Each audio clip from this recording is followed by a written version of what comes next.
it's just paranoia more or less. You don't never know what's gonna happen. Like today it could be I go to jail and I stay in there for 3 days and then come out and then have to go through the whole legal process of suing the police, or they just let me go. It's always that touch and go kind of feeling. Because I know no matter what I say to them, no matter how innocent I may be, they can still arrest me. So basically, officer will grab my arm, throw me against the wall, have me press up like this, slam me against the wall. First of all, the impact on the wall is enough to keep me hit. So you don't even have to hold me, but I have one partner holding my arm here, other partner holding my arm behind my back, searching my pockets, lifting up my t-shirt, taking off my hat, searching for drugs and stuff. And even if I tell them I'm not involved in this type of activity, they'll still pursue it. All the time I'm upset and angry, because it's like, in any situation, if a normal person, a person who wasn't a cop, was to approach me in that situation, I'd be able to defend myself.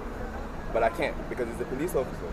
And it's like they're baiting me into doing it. Like, hit me, do something illegal so I can arrest you, hit me, yell at me, curse me out, say something stupid, just so I can arrest you. And it's just like... The practice of stop and frisk disparately impacts Black and Latino communities and aggressively targets Black and Latino communities. 9 times out of 10, it's a young Black and Latino male who's being stopped, questioned, and frisked. 9 times out of 10, it's a young Black and Latino male being let off the hook, not giving a summons, not being arrested, not being found with any kind of drugs, paraphernalia, or weapons. When you look at the intent of the program, and when you look at what it actually delivers, it's not effective, right? You can't work anywhere else in this city, in any agency, be wrong 90% of the time and argue that what you're doing is effective and proper, because it's not. The cool thing about Keyshawn, you know, is one of those young people that was willing to open up and share his story. And then what struck me most was when we asked, or when young people asked, how many times would you say you were stopped over your lifetime? And he said, you know, over the last few years in my teenage life, I would say that I've been stopped over 100 times.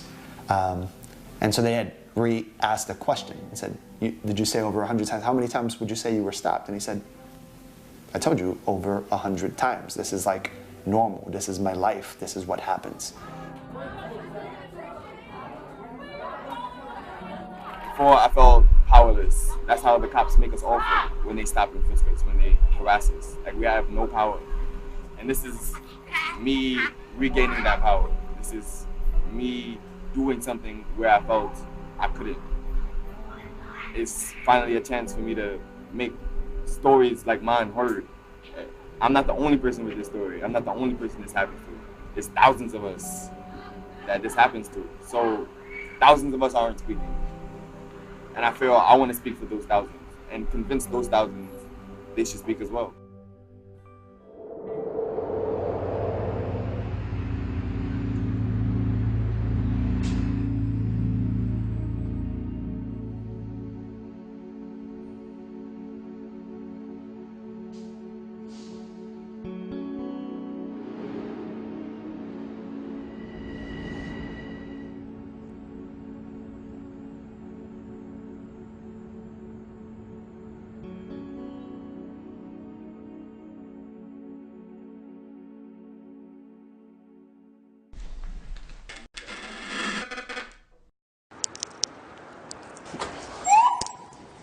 Yo, I just got stopped like 2 blocks ago, yo. You look very suspicious. Cause y'all always looking at me crazy.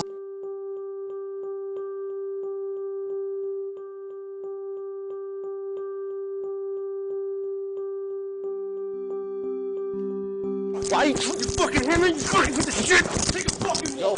Why you push me like that for? Why you push me like that for? Why you push me like that? That's exactly how some shit will go down. Just like that. Just like that. People don't like police because of the harassment. And what civilians don't understand is that the police department is like forcing us to do these unreasonable stops, or you're going to get penalized.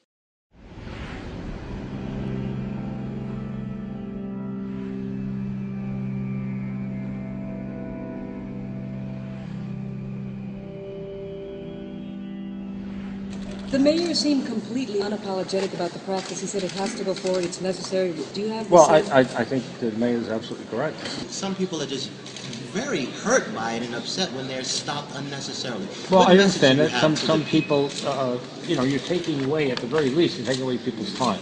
So I understand people may not be happy with it, but I can also assure you that I go to the communities of color, people want more. So They want it's more not- stop and frisk? Absolutely. I had this captain who walked into the precinct and gave a speech about harassing the public. His words were, "We're going to go out there and we're going to violate some rights." We hear it from the captain down. We want 250s. This is stop, question, and frisk.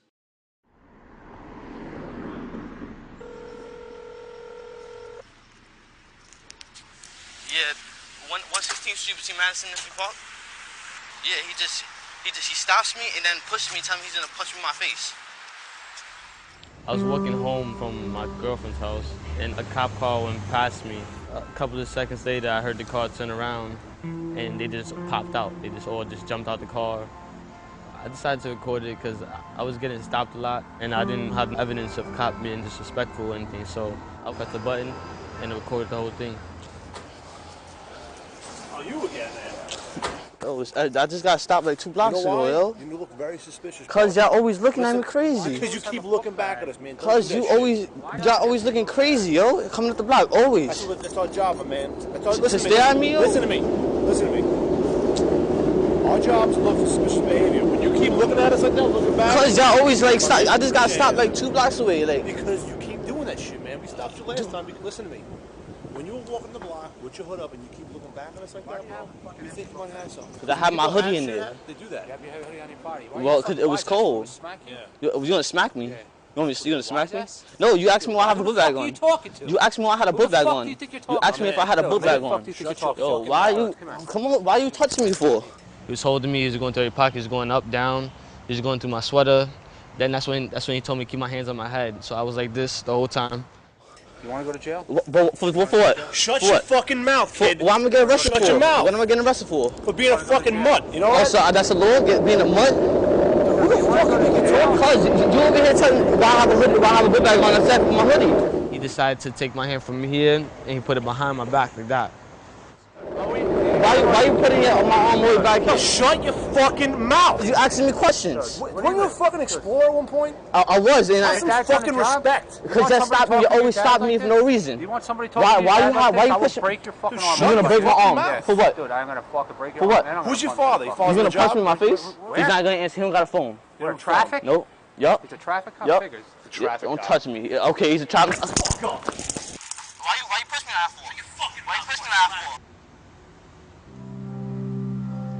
Why they holding me? The sergeant's holding me like this. He's like, I'm gonna break your arm. I'm like, why you? I'm like, you gonna break my arm? He's like, yeah, and I'm gonna punch you in the face. I was like, you gonna punch me in the face? And he's like, yeah. He's like, and then I'm gonna arrest you. I'm like, arrest me for what? And he's like, for being a mutt. So he grabbed me by my book bag and he started pushing me down. So I'm going backwards like down the hill, and he just kept pushing me and pushing me. It looked like he was gonna hit me. I felt like they were trying to make me resist or fight me back. Why you push me like that for? I swear to God. Why you Take push me a like that? fucking Why you Take a touching me? fucking walk. Why you? fucking Hemal, you fucking piece of shit. Take a fucking walk. Yo, why you touching me like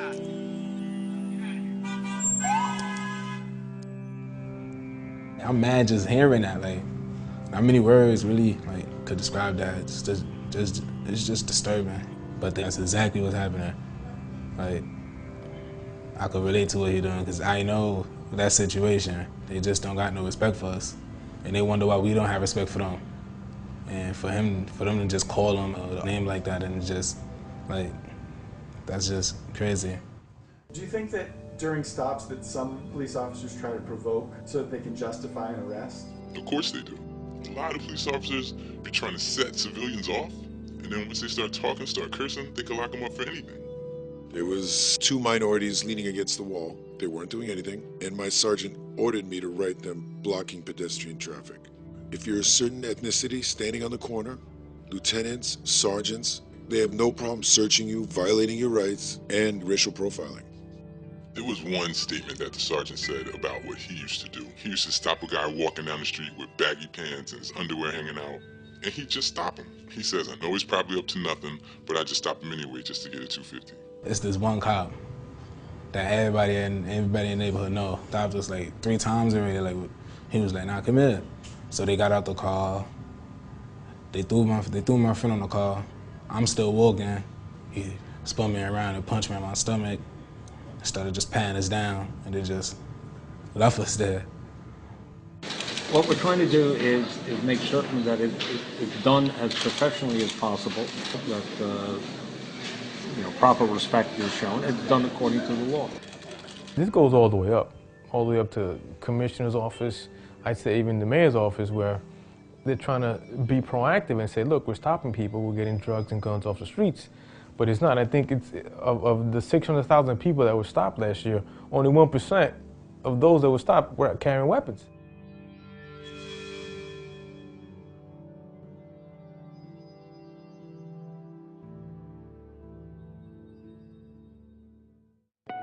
The NYPD's controversial stop and frisk policy. NYPD program known as Stop and Frisk. Also, last year, your police officers stopped and interrogated people nearly 686,000 times. Ruled today that a lawsuit raises serious questions about quotas, racial profiling, and constitutional rights. The public isn't aware of what's happening, but everything is being looked at as far as numbers, and it's a numbers game. Okay, what did you get last year? Well, you have to match it and give me more this year.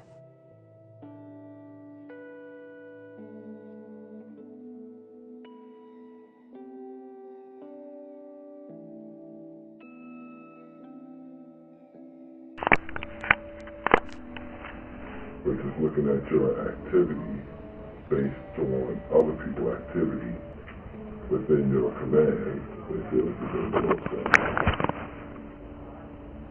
All I'm asking you is to avoid anything further. Do a little bit more. When it's not that hard to do a 250. I ain't gonna lie, when my first 250 first started coming out, I was big on not stopping nobody for no 250, but then I kept getting hit and hit hard about it. You need to do 250, you need to do 250. So I started doing them just to keep the heat off of myself, because I didn't want to be in no trouble mind or anything like that. So I just did the 250 just to do it. Would you sure? Yes, I do some writing.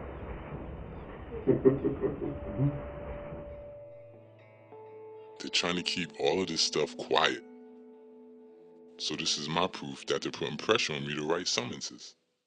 Commanders are trying to be proactive or show that they're being proactive. And here you have a system where people are told, get those numbers to where they should be, and you're going to get your promotion. The commanding officer wants to become a deputy inspector. The executive officer wants to become a commanding officer. If you do well by keeping the arrests up and the summonses up, you will be promoted to the next rank. So they put pressure on the police officers to generate numbers and arrests.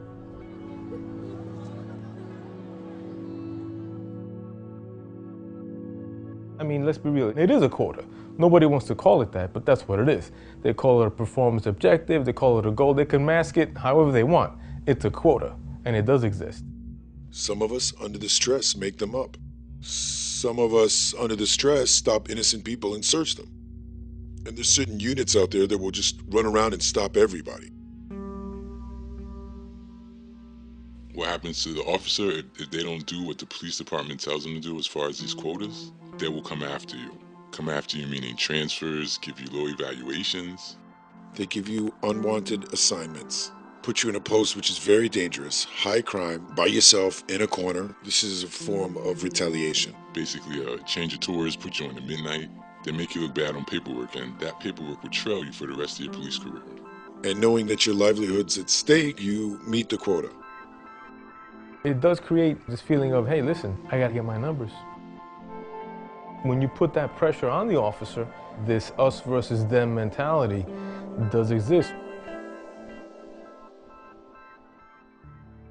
When I came into this police department, I wanted to help people. But the civilian population, they're being hunted. Instead of being protected by us, they're being hunted and we're being hated. The police department is pushing the new guys to be bounty hunters. And I use that word because that's exactly what it is. They're hunting. There's a lot of officers who are fed up and want to do something about it, and there's people who are scared. There's a lot of officers that would like to tell their story, but nobody wants to hear the truth. Nobody wants to hear the bad. We need police, but the police department needs to change things. At one point, I did want to be a cop to help people and mostly just like be able to wear a badge and a uniform and be proud of it. But now I feel like I'm not sure because they're not there to help people anymore. They're just there to like stop them, humiliate them, make them feel bad. There's no excuses for the way they treated me. This one individual was thinking about doing NYPD. The first thing I told him is, definitely not. This job, racial profiles, will force you to do things that you don't want to do. We're supposed to be the best in the world. We're the best at making money, and we're the best at arresting and summoning everybody.